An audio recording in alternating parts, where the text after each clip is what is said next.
Hello, everybody. So I'm going to be sharing my thoughts on part 3, having previously shared my thoughts on the first 2 parts. This part is called Dying. How lovely. And it's the third part of The Way of Kings.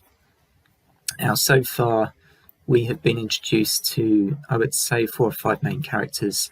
Kaladin, Shallan, Dalinar, Adolin, and also Seth seems to have featured a fair amount as well.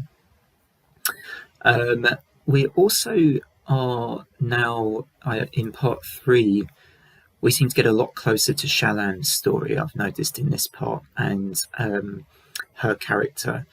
And I did like how we see her conflict, her inner conflict, with what she has been asked to do, what she feels she must do, but she knows it's obviously morally quite questionable what she's doing.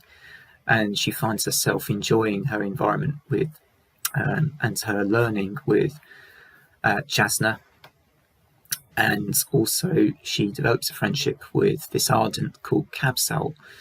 And it's interesting how everything comes to a head in this part with Shallan, and I definitely enjoyed seeing her development, seeing her in a conflict, and how she was in this, a bit like Kaladin's story in a way. It's not the same. It's certainly not the same. And I think I would say Kaladin seems to be very honourable, whereas and what Kaladin does is usually quite honest and honourable, I've noticed. But with Shallan, she's obviously doing something here which isn't honourable. It's like an interesting juxtaposition between the two characters, I think is what I'm trying to say, where you've got Kaladin who's kind of being heroic. Everything he does is kind of, to help his bridgemen. And with Shallan, she's kind of doing something which isn't good, but it's to try and help her family and their predicament. But it is much more morally questionable. You have to ask, would Kaladin do what Shallan's doing?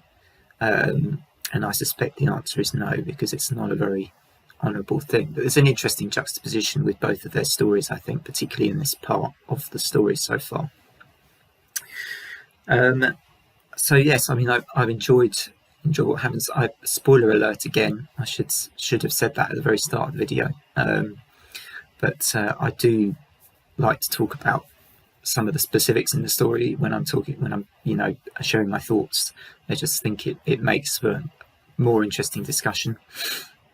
But I did like what happens with Shallan actually by the end of this part. This is definitely a spoiler, where she, after she has stolen the soul crystal, after she uses its powers unwittingly, it's almost unintentional, when she turns this goblet into blood.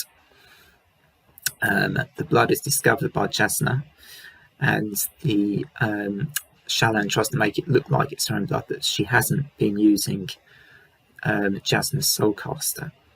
And of course, when she's in hospital, when this Kabsal character that she's befriended actually tries to poison her, Jasnah has to step in and save Shallan. But the only way she can do that, the only way Shallan can be saved, is that she has to give back Jasnah's soulcaster to her. And of course, that doesn't have a good outcome for Shallan. In having to save her own life, she has had to reveal the crime she has committed.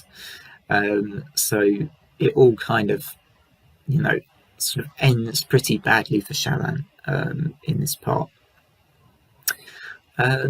So I do think it's going to be interesting to see whether these two characters who have been side by side in this part, in terms of the stories have been flipping between the two of them, whether they will, because of that, I wonder, because of the way Sanderson has structured that, whether that means they may meet up at some point.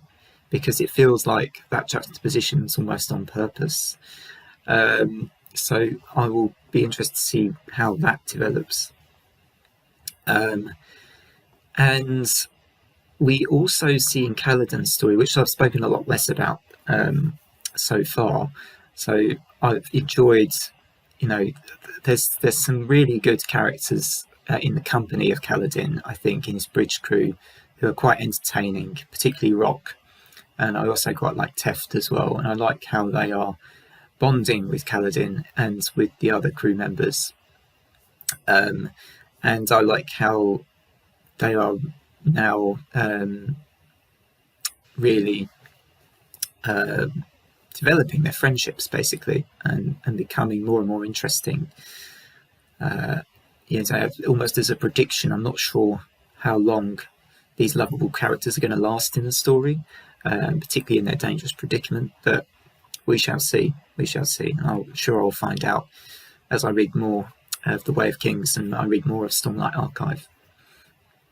An interesting development within Kaladin's story, I noticed towards the end of this part, where he encounters Adolin for the first time. So there is, suddenly, we have a bit of a twinning together of their two storylines. Just a brief moment when they meet. I'm not sure what the word is for that, where you suddenly have these two characters you've been getting to know quite well. Suddenly, the author brings them together in a brief moment, and you think, well, that moment may have significance further down the line. It's like he's set down an anchor, and you're going to return to that later on. And I liked the way that Sanderson introduced those two. And it's interesting, Kaladin's decision not to carry his message, the message that Adolin wanted him to carry back to I can't remember whoever it was that he was going to take the message back to.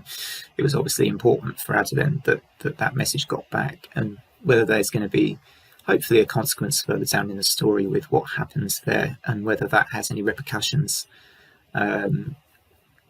for Kaladin.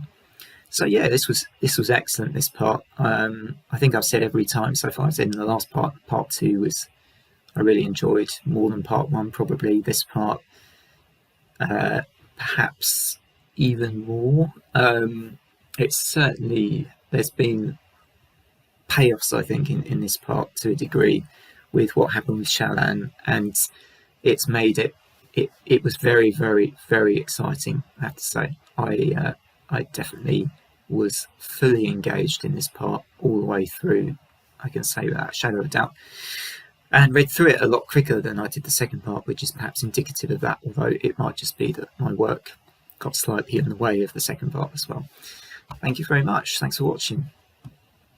See you for I think I'm going to combine parts 4 and 5 together in the last video, so otherwise I'm doing lots of individual videos for one book, which seems strange, but it is a big book. It's a beast. See you all later.